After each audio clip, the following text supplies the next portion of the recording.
రాము గారి ఈ cockroach Janata party, దాని మోడస్ ఆపరండి, దాని వెనకాల ఉన్న కేజ్రీవాల్ అండ్ అలాగే దాంట్లో రాజకీయ పునరావాసం కోసం దాంట్లోకి వెళ్తున్న టీఎంసీ, ఈ బ్యాచ్ ఇదంతా చూస్తుంటే ఇది జనరల్ ఎలక్షన్స్ దాకా నిలిచే పార్టీలాగా అనిపిస్తుంది మీకు?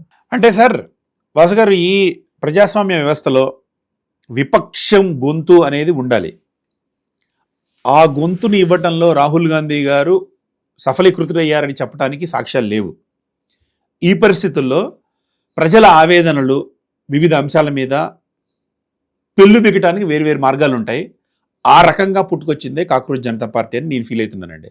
అయితే దీనికి ఇప్పుడు మీరు అన్న ప్రశ్నకి సమాధానం చెప్పడానికి ముందు కాక్రోచ్ జనతా పార్టీ ఆవిర్భావం గురించి చెప్పాలి. లేదా చీఫ్ జస్టిస్ ఆఫ్ ఇండియా గారు ఒక కోర్టు ప్రొసీడింగ్లో భాగంగా చేసిన ఒక వ్యాఖ్య నేపథ్యంలో మాజీ ఆప్ ఉద్యోగి, ఇప్పుడు అమెరికాలో చదువుకున్నాడు, పబ్లిక్ రిలేషన్స్ బోస్టన్లోనే అక్కడ చదువుకుంటున్నారు, ఆయన రియాక్ట్ అయ్యి why can't cockroaches join together అని ఏదో పెట్టాడు. సోషల్ మీడియా వేదికగా కాక్రోచ్ జనతా పార్టీ వచ్చింది.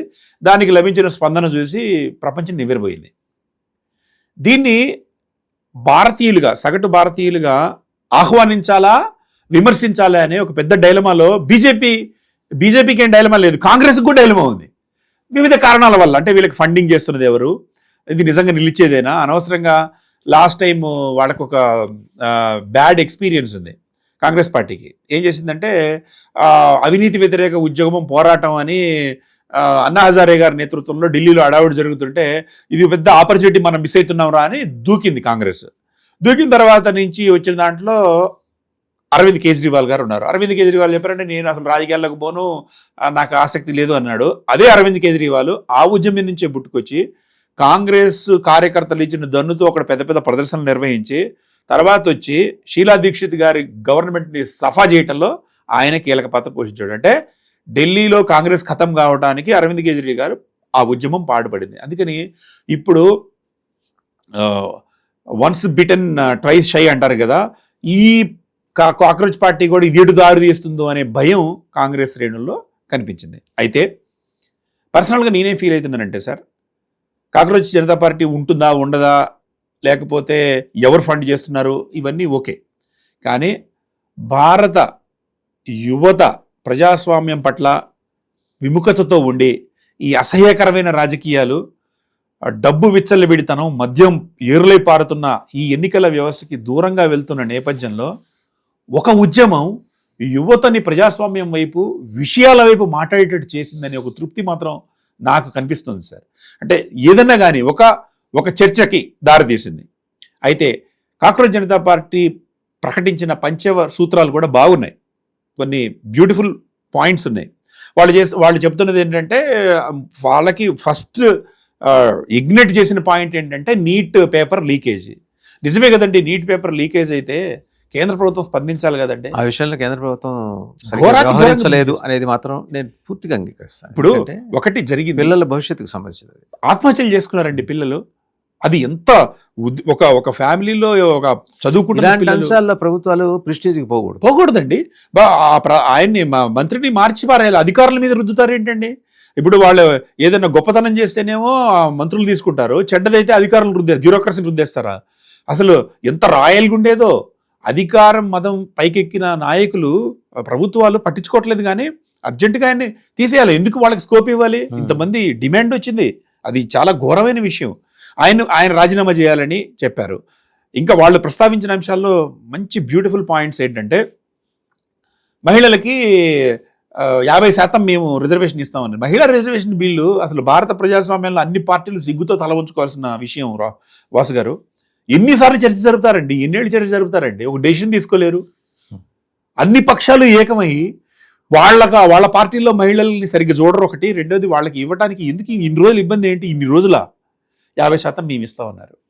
మూడోది, ఈ చీఫ్ జస్టిస్లు అక్కడక్కడ జస్టిస్లుగా పనిచేస్తూ ప్రభుత్వ అనుకూల తీర్పులు ఇచ్చి తర్వాత పోయి ప్రభుత్వాల్లో చేరుతున్నారు. ఎంత అపహాస్యం అది.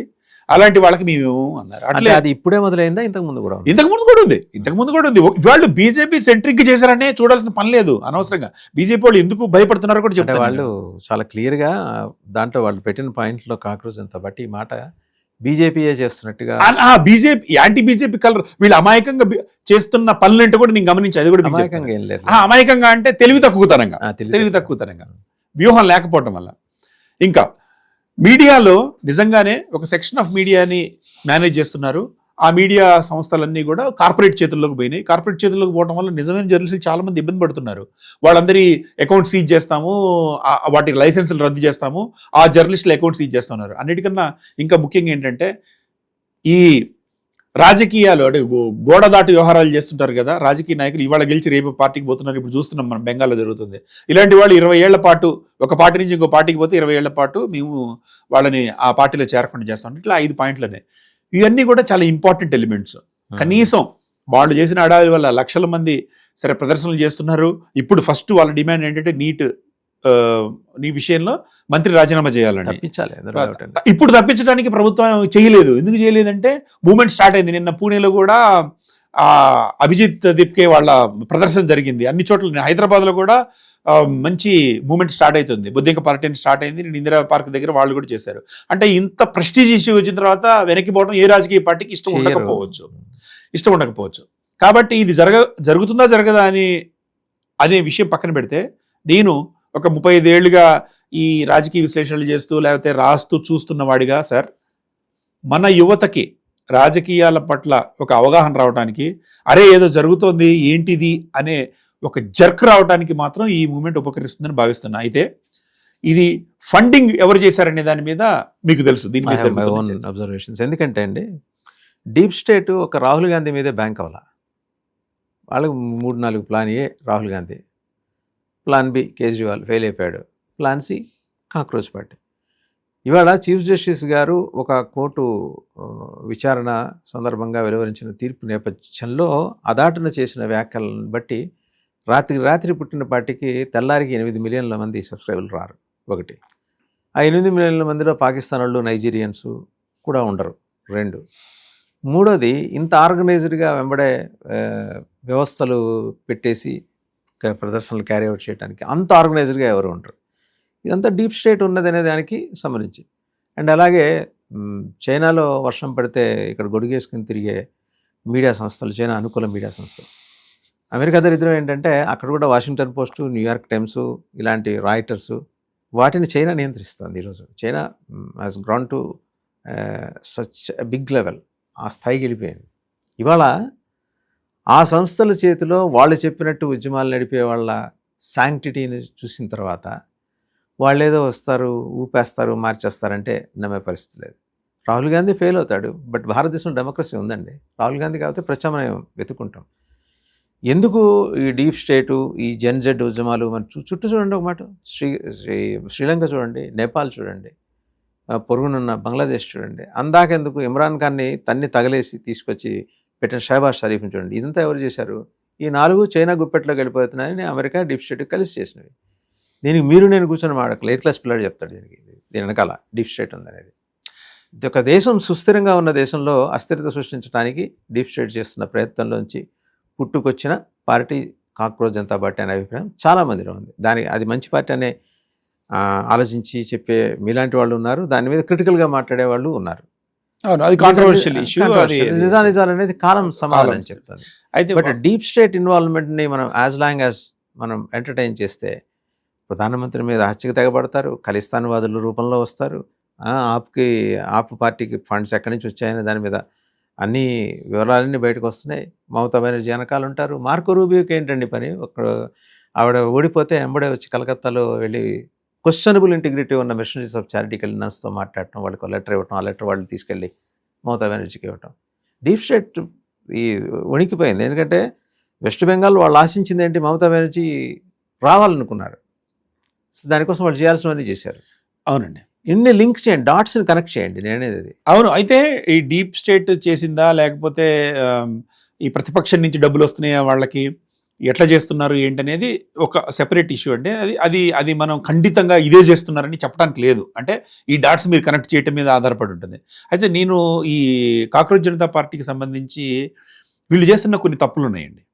ఒకటేంటంటే కొన్ని రాజకీయ పార్టీల చేతుల్లోకి పోతున్నట్టు కనిపిస్తోంది ఒకటి. రెండోది, తాము భారతీయ జనతా పార్టీకి వ్యతిరేకము అనేది ఇవ్వాల్సిన అవసరం లేదు. తాము సమస్యలను ఎత్తి చూపే ఒక ప్రత్యామ్నాయం అని కలరించుకుంటే బాగుండేది. అది చేయాలి మాకు. అది అప్పుడేముంది, యూత్ అంతా అట్రాక్ట్ అవుతారు. ఇప్పుడు భారతీయ జనతా పార్టీకి మీ వ్యతిరేకం అన్నట్టు నినాదాలు కూడా, వాళ్ళు ఇచ్చే నినాదాలు కూడా తాము ఒక వర్గానికి చెందిన అసలు నాకు ఒకటి అర్థం కాదండి. ఈ పొలిటికల్ పార్టీలవి జై శ్రీరామ్ అని భారతీయ జనతా పార్టీ వాళ్ళు అంటారండి. భారతీయ జనతా పార్టీ శ్రీరాముడిని ఓన్ చేసుకున్నాయి, వాళ్ళ పేటెంట్ చేసుకున్నాయి. అది అసలు తప్పెట్లయితుంది. ఇప్పుడు వీళ్ళు కూడా అనొచ్చు. ఇప్పుడు హిందూ సమాజము శ్రీరాముడి పట్ల జరిగిన వ్యవహారం, ఆ బాబ్రీ మసీదు, ఈ గొడవల మధ్య హిందూ సమాజం దాని వైపు మొగ్గు చూపుతోంది, అటువైపు వెళ్తుంది అన్నప్పుడు జై శ్రీరామ్ అని కూడా అనొచ్చు. ఇప్పుడు జై శ్రీరామ్ అని ఆ నినాదాన్ని ఓన్ చేసుకున్న బీజేపీని ఎట్లా కొట్టాలో ప్లాన్ చేయాలా, వ్యూహం చేయాలా, వ్యూహం చేసుకొని ముందుకు వెళ్తూ ఉండాలా, అంతే. అది ఒకటి. ఇంకొకటి, మొండి పట్టుదలకు పోకూడదండి. ఇప్పుడు మొండి పట్టుదలకి పోవటం కాదు. ఇప్పుడు ధర్నా చేసి హడావుడి చేసి మీడియాలో పెట్టుకొని బ్లాగర్స్ యూట్యూబర్స్ పెట్టుకొని లేకపోతే మన సోషల్ మీడియాలో పెట్టుకుని పోవటం అని కాదు. సస్టైన్డ్ ఎఫర్ట్ లేకపోతే పని జరగదండి. దానికి 2 పెద్ద ఉద్యమాలు, జెన్జీ ఉద్యమాలే జరిగినాయి మన కళ్ళెదుట. మనం జెన్జీ అనే మాట వాడలేదు. కానీ దానికి ఏంటంటే అస్సాంలో ప్రఫుల్ల కుమార్ మహంతా ఆధ్వర్యంలో జరిగింది ఏంటంటే పెద్ద జెన్జీ ఉద్యమం. అది యువకులే రోడ్డు మీదకి వచ్చి లోక్నాయక్ జయప్రకాష్ నారాయణ చేసింది. ఇప్పుడు అట్లనే తెలంగాణ కోసం జరిగిన ఉద్యమంలో కూడా విద్యార్థులు ఉన్నారు. ఇవన్నీ కూడా జెన్జీ ఉద్యమాలే. ఈ జెన్జీ ఉద్యమాలు ఇప్పుడేదో ఆ జెన్జీ అనే దాన్ని ఒక వ్యతిరేకంగా చూసుకోకుండా దాంట్లో సమాజంలో ప్రజాస్వామ్యం పార్టీకి దూరంగా వెళ్ళిపోతున్న యువకులు దగ్గర కావడానికి ఈ ఉద్యమం ఉపకరించేలా అందరూ వ్యవహరిస్తే బాగుంటుంది.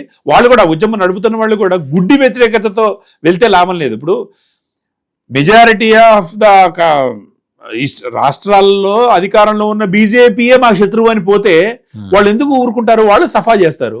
ఇప్పుడు బీజేపీ వాళ్ళు వీలు దొరికిన చోటల్లా వాళ్ళని అంటే నలిఫై చేయడం కోసం ఏం చేయాలో చేస్తున్నారు. అవసరం లేకుండా చేస్తున్నారు.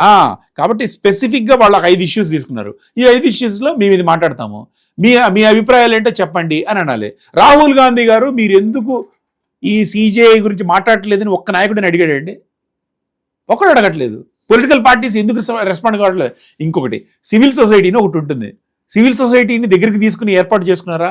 అదే పాత ముఖాలతో వాళ్ళతో దిగుతూ వాళ్ళు ఉద్యమాలు చేస్తున్న వాళ్ళతో, ఉద్యమకారులతో. ఇప్పుడు ఎట్లా ఉంటుందంటేనంటే ఒక గ్రూప్ ఆఫ్, ఏ ఊర్లోకి పోయినా కూడా ఒక గ్రూప్ ఆఫ్ పీపుల్ ఉంటారు. వాళ్ళు ఏంటంటే కొద్దిగా లెఫ్ట్ భావజాలం ఉంటుంది, పర్యావరణం పట్ల కొంత చేస్తుంటారు, కొంత రచయితలు, కళాకారులు, నక్సల్ సానుభూతి పరులు, వీళ్ళంతా ఎక్కడ పోయినా కూడా ఆ గ్రూప్ ఉంటుంది. ఆ గ్రూప్తోనే మొత్తం మన మార్పు తేవచ్చు అనుకుంటే మాత్రం కుదరదండి. ఎందుకంటే ఈ గ్రూపు మంచి గ్రూపే, అంటే న్యూసెన్స్ వాల్యూ ఉన్న గ్రూపే. న్యూసెన్స్ అంటే నెగిటివ్ సెన్స్ లో కాదు, వాయిస్ రేజ్ చేయగల గ్రూపే. కానీ ఇవే మొత్తం అనుకుంటే తప్పు. ఓకల్ గ్రూప్స్ ఇవి, ఓకల్ గ్రూప్స్, అది రైట్ వర్డ్. న్యూసెన్స్ అని కూడా అనకూడదు, ఎందుకంటే వాళ్ళు చేసే త్యాగాలు కూడా గొప్పవే. ఈ చుట్టుపక్కల ఉన్న జనాలని మన ఫోల్డ్లోకి తీసుకురావాలంటే వ్యూహం ఉండాలి. నాకు తెలిసి కాక్రోచ్ జనతా పార్టీకి పెద్ద వ్యూహం లేకుండా అట్లా గుడ్డెద్దు చేలో పడ్డట్టు పోతున్నట్టు కనిపిస్తుంది. దీన్ని ఛానలైజ్ చేసే ఒక యంత్రాంగాన్ని వాళ్ళు మంచిగా ఏర్పాటు చేసుకుంటే ఇది భారతదేశానికి ఉపకరించే ఒక పరిణామంగానే నేను ఫీల్ అవుతున్నాను సార్. Right, thank you.